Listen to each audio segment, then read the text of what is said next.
First, let's figure out when we want to trade the news. If we are going to trade the news and make a profit due to its increase in volatility, it's important to know the best news to trade.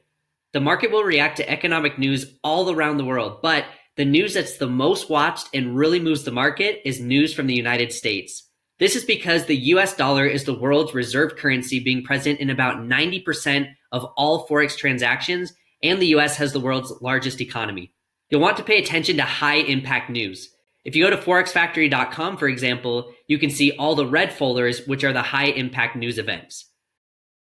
You should also pay attention to other things such as war, natural disasters, political unrest, and elections. They may not impact the market as much as other news, but it is still good to keep an eye out for it. So here in this graph, you can see the average pips move by major news events that happen every single month. You can see the most volatile is NFP, and then we have FOMC, trade balance, CPI, and retail sales. Now let's talk about which pairs to trade. We want to trade pairs that are liquid. That way we know that our orders will be executed smoothly. Usually trading the main pairs during these news events is what we want to focus on. So a few good pairs would be Euro USD, GBP USD, USD JPY, USD CHF, USD CAD, and AUD USD.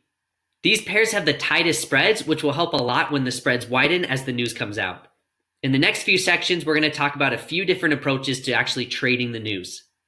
Hey, thanks so much for watching. Make sure you join our free Discord channel to get access to all the cheat sheets and a bunch of other cool bonuses. The next video in the course is right here.